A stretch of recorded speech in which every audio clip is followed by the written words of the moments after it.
उन्होंने शारदा से कहा, अगर तुम वहाँ गाना चाहती हो तो गाओ, लेकिन फिर हम यहीं ठाकुर बाड़ी में चिता सजाएंगे और आग में कूद जाएंगे। हमारा मरा मुंह देख कर तुम गाओगी। इतना कहकर वो ठाकुर बाड़ी की ओर जाने लगी। हमारे देश में एक बड़े तबके की ये शिकायत होती है कि लोक कलाकारों को उतना सम्मान नहीं मिलता। लेकिन आज मैं आपको एक ऐसी लोक गायिका के बारे में बताऊंगा जिन्होंने लोकगीत और लोक संस्कृति को सिर्फ अपने देश में ही नहीं बल्कि पूरी दुनिया में सम्मान दिलाया है, बॉलीवुड तक में नाम कमाया है। आज मैं आपके लिए मशहूर गायिका शारदा सिन्हा की ज़िंदगी की पूरी कहानी लेकर आया हूँ। शारदा सिन्हा का जन्म 1 अक्टूबर सन 1952 को बिहार के सुपौल जिले के राघोपुर प्रखंड के हुलास गांव में हुआ था।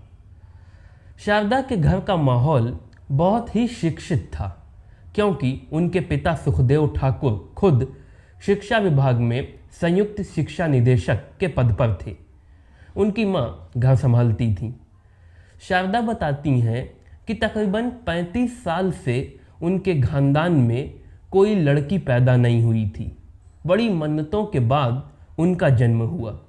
उनकी मां ने उनके लिए कोसी भी भरा था।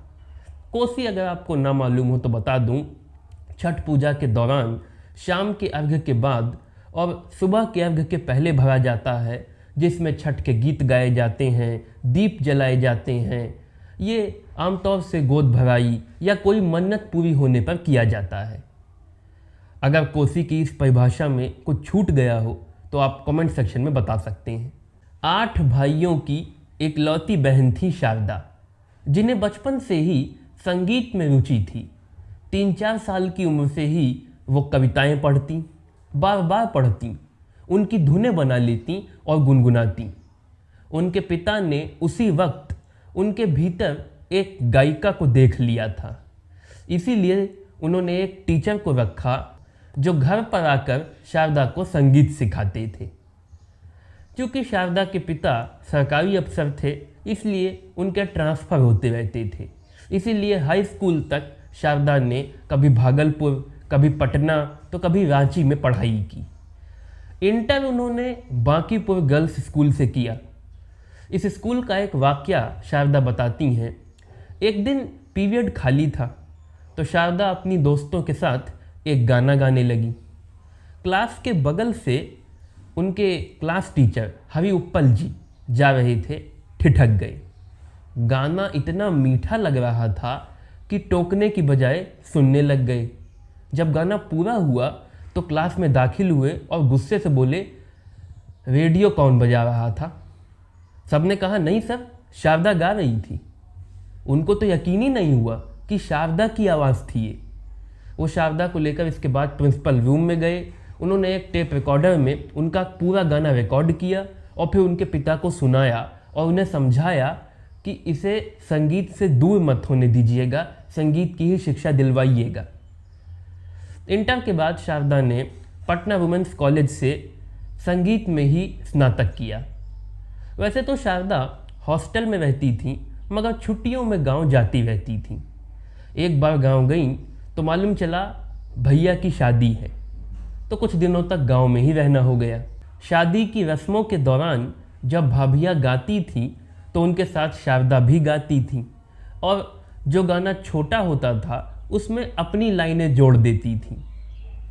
एक रस्म में उन्होंने भैया से कोहबर द्वार छिकाई का नेग मांगा। भाभी ने कहा, ऐसे नेग नहीं मिलेगा, गा कर मांगिए। तो शारदा ने अपनी माँ से एक गीत सुना था, वही गा दिया। द्वार के छिकाई नेग पहले चुकइयो, हे दुलरुआ भैया तब जहिया कोहबर आपन। सब मंत्रमुग्ध हो गए, भैया भाभी भी झूम उठे। लेकिन तब किसी को इल्म नहीं था कि यही गाना शारदा की ज़िंदगी बदल देगा। भैया की शादी के बाद शारदा की शादी की तैयारियां होने लगी। साल 1970 में 18 बरस की शारदा की शादी हो गई। हालांकि उनके पिताजी ने लड़के वालों को बता दिया था कि बिटिया को गीत संगीत का बहुत शौक है, लेकिन फिर भी जब शारदा अपनी ससुराल गई बेगूसराय के सिहमा गांव में, तो वहाँ सब कुछ अलग था। माहौल, रिवाज, यहाँ तक कि बोली जाने वाली मैथिली भी। संयोग से उनके पति डॉक्टर बृजकिशोर सिन्हा, जिन्हें वो प्यार से बृजकिशोर साहब कहती थीं, वैसे तो वो समस्तीपुर साइंस कॉलेज में प्रोफेसर थे, लेकिन उन्हें भी संगीत से बड़ा गहरा लगाव था। लेकिन उनकी सास को संगीत से बड़ी चिढ़ थी। पहले ही दिन शारदा को आगाह कर दिया कि घर में भजन करने तक तो ठीक है, बाहर गुनगुनाना भी नहीं है, क्योंकि घर की बहू को यह शोभा नहीं देता। लेकिन माँ सरस्वती तो जैसे चाहती थी कि शारदा का कंठ बंद ना हो। 5 ही दिन हुए थे शादी को कि गांव के मुखिया जी ने शारदा के ससुर जी से कहा, सुना है आपकी बहू बहुत अच्छा गाती है, तो कहिए कि ठाकुर बावी गांव का मंदिर में 1-2 भजन गा दे। अब मुखिया जी की बात कैसे टाली जाए, और वैसे भी शारदा के ससुर को शारदा की सास जितना उनका संगीत बुरा नहीं लगता था। तो उन्होंने शारदा से कह दिया। शारदा तो खुश हो गई, सबके सामने गाने का मौका। लेकिन उनकी सास ने फिर अड़ंगा डाला, वो मना करने लगी। पर शारदा ने उनकी परवाह ही नहीं की। उनकी मनाही को नज़रअंदाज कर वो अपने ससुर के पीछे पीछे ठाकुर बावी तक चली गई और सर पे पल्लू रख के तुलसी के पद गाने लगी। गाने का सुख इतना ज़्यादा था कि सब कुछ भूल गई। जब गाना पूरा हुआ तो बड़े बुजुर्गों ने आशीर्वाद दिया, मगर उनकी सास अपनी नाफरमानी से इतना भड़क गई कि उन्होंने खाना पीना छोड़ दिया। 2 दिन बीत गए। तब बृजकिशोर साहब ने उन्हें बहुत समझाया, ये कहा कि अगर हम गाना गाते तो क्या हमको घर से निकाल देती। तब ज़रा उनका गुस्सा कम हुआ। बृजकिशोर साहब ने ही शारदा से कहा कि उन्हें अपनी पढ़ाई जारी रखनी चाहिए। तब शादी के बाद शारदा ने प्रयाग संगीत समिति से संगीत में मास्टर्स किया। साथ ही उन्होंने मशहूर गायक पंडित रघु झा और महान लोक गायिका पन्ना देवी से भी शिक्षा ली। इसके बाद ललित नारायण मिथिला महाविद्यालय, जिसे समस्तीपुर महिला महाविद्यालय भी कहते हैं, वहाँ से संगीत में पीएचडी की और फिर इसी समस्तीपुर महिला महाविद्यालय में डॉक्टर शारदा सिन्हा संगीत की प्रोफेसर बन गईं। बिहार के गांव के एक रूढ़िवादी परिवार की बहू के लिए ये बहुत बड़ी बात थी। लेकिन ये वो मुकाम नहीं था जहां किस्मत शारदा को पहुंचाना चाहती थी। साल 1972 में शारदा को मालूम चला कि HMV म्यूज़िक कंपनी वाले लखनऊ में एक टैलेंट हंट कर रहे हैं। शारदा भी पहुंची। भीड़ बहुत ज़्यादा थी, धक्का मुक्की हो गई। साउंड रिकॉर्डिस्ट ज़हीर अहमद ने सबको एक सिरे से फेल कर दिया। शारदा बहुत निराश हो गई। तब बृजकिशोर साहब ने ज़हीर अहमद साहब से रिक्वेस्ट की कि वो शारदा का टेस्ट एक बार फिर से ले लें। इस बार शारदा ने उनके सामने यही गाना हे दुलरुआ भैया गाया।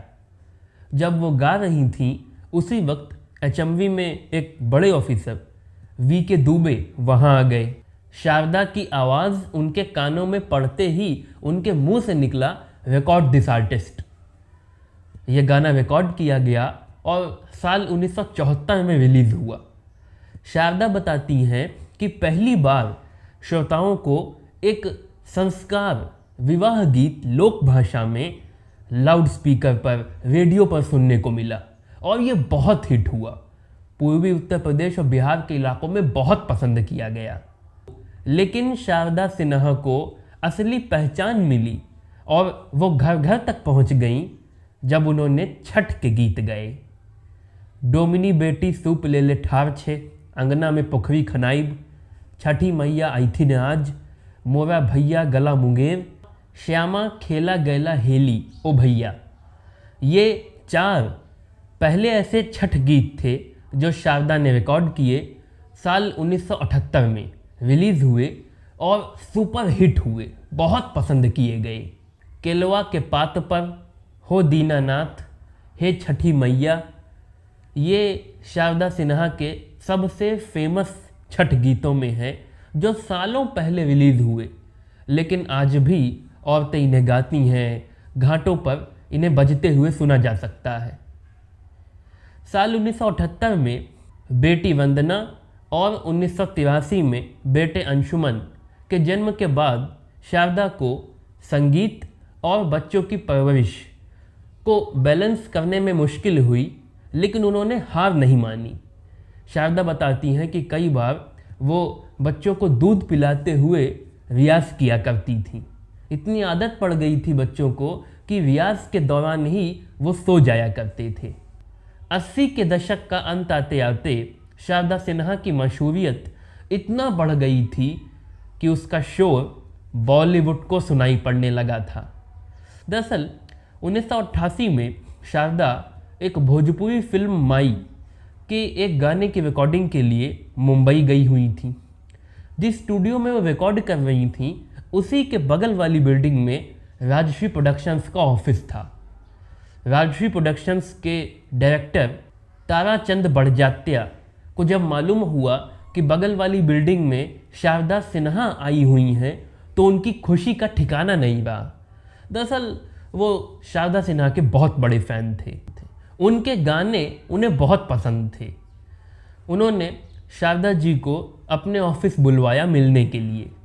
शारदा बताती हैं कि ताराचंद बड़जात्या ने उनके पास एक चिट्ठी भी भेजी थी, जिसमें लिखा था, आपके गाए गानों की कैसेट सुनते सुनते घिस चुकी है, ज़रा बताइए वो कहाँ से मिलेगी। जब शारदा जी ताराचंद बड़जात्या से मिली तो बात की बात में उन्होंने शारदा से बताया कि उनका पोता सूरज बड़जात्या एक फिल्म बना रहा है जिसका नाम है मैंने प्यार किया, और इसमें एक गाना आपको गाना है। शारदा हैरान हो गई। उन्होंने तो कभी सोचा ही नहीं था, उनके इल्म में भी नहीं था कि उन्हें हिंदी फिल्म में गाने का मौका मिलेगा।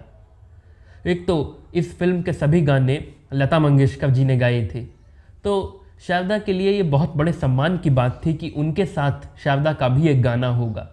शारदा ने गाना गाया और मैंने प्यार किया का गाना कहे तो से सजना बहुत हिट हुआ, सुपर डुपर से भी ऊपर हिट, बहुत पसंद आया लोगों को।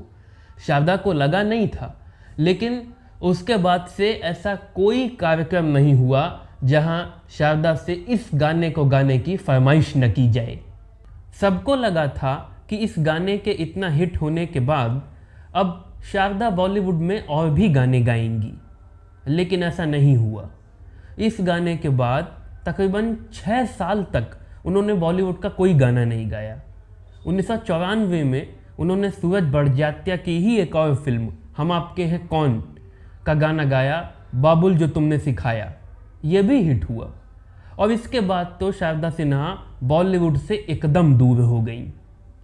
लोगों को बड़ी हैरानी हुई कि शारदा ने बॉलीवुड में और गाने क्यों नहीं गाए। कुछ लोगों को निराशा भी हुई। अब इसके एक से ज़्यादा दावे किए जाते हैं।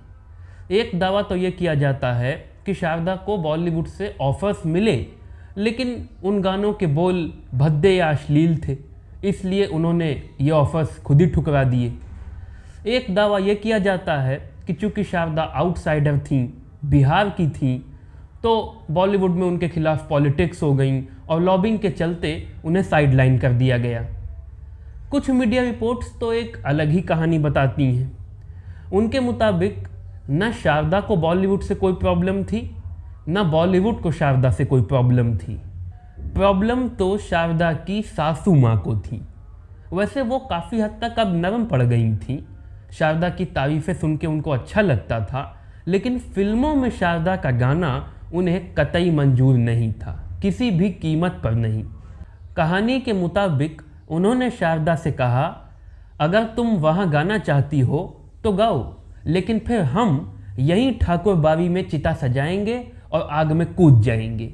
हमारा मरा मुंह देखकर तुम गाओगी। इतना कहकर वो ठाकुर बावी की ओर जाने लगी। तब शारदा ने उन्हें रोका और उनसे वादा किया कि वो फिल्मों में नहीं गाएंगी, इसलिए वो फिल्मों से दूर हो गई।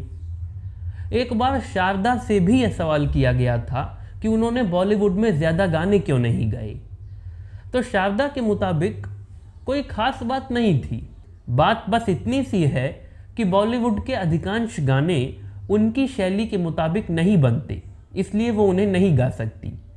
शारदा कहती हैं कि बॉलीवुड के साथ उनका रिश्ता कुछ ऐसा है कि जब उन्हें लगता है कि इस गाने में शारदा की आवाज़ की ज़रूरत है, वो उनको बुलावा भेजते हैं और वो अपनी आवाज़ उनको दे देती हैं। इसीलिए उन्होंने सालों बाद अनुराग कश्यप की फिल्म गैंग्स ऑफ वासेपुर में गाना गाया, तार बिजली से पतले हमारे पिया। फिर सोहा अली खान की फिल्म चार फुटिया छोकरे में गाना गाया। फिर पंकज त्रिपाठी की फिल्म कागज़ में गाना गाया। सरकार विधवा बनौले की पति मोरे जिंदा। दशकों तक मंचीय कार्यक्रमों के जरिए देश विदेश में लोकगीत, लोक संस्कृति, मगही, मैथिली और भोजपुरी जैसी देशज लोक भाषाओं का मान बढ़ाने के लिए भारत सरकार ने शारदा सिन्हा को पद्मश्री पुरस्कार दिया। इसके अलावा शारदा सिन्हा को संगीत नाटक अकादमी पुरस्कार, राष्ट्रीय अहिल्याबाई अवार्ड और बिहार सरकार अवार्ड से भी नवाजा गया। भारत सरकार ने शारदा सिन्हा को पद्म भूषण सम्मान से भी सम्मानित किया। शारदा की ये एक और खासियत कही जाती है कि वो वक्त के मुताबिक अपने आप को बदलती थी। शारदा ने एक बार एक इंटरव्यू में कहा था कि यही वजह है कि नए ज़माने की युवा पीढ़ी भी उनके गानों को सुनती है, समझती है, उन पर रील्स बनाती है। शारदा सिन्हा ने tips music, T series, HMV, mehndi cassette जैसी म्यूज़िक कंपनीज़ के साथ मिलकर तकरीबन 9 एल्बम्स में 65 से ज़्यादा छठ गीत गाए, जिनके बजने के बगैर छठ को अधूरा अधूरा माना जाता है। शारदा की हमेशा की ये आदत थी कि वो हर साल छठ पर एक छठ गीत रिलीज़ करती थी।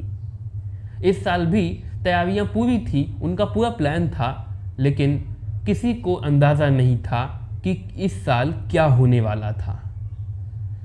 इसी 17 सितंबर को शारदा को किसी काम से कुछ दिनों के लिए बाहर जाना था। ब्रजकिशोर साहब की तबीयत उस वक्त ज़रा नासाज थी। उनकी इच्छा नहीं थी कि शारदा जाएं, उनकी आंखों में पानी था, लेकिन चूंकि शारदा को काम था तो वो रोकना भी नहीं चाह रही थी। शारदा ने उनसे कहा, मैं जल्दी ही आऊँगी। ब्रजकिशोर साहब ने कहा, कोई बात नहीं, तुम अपना काम ठीक से करना और ख्याल रखना। शारदा घर से निकल गई, लेकिन निकलते वक्त उन्हें इल्म नहीं था कि ये उनकी और ब्रजकिशोर साहब की आखिरी मुलाकात है, क्योंकि इसके 5 दिनों बाद 22 सितंबर को ब्रजकिशोर साहब अपने ही घर की सीढ़ी से गिर पड़े। उनके सर में ज़ोरदार चोट लगी, ब्रेन हेमरेज हो गया और उनकी तत्काल मौत हो गई। शारदा को बहुत बड़ा सदमा लगा।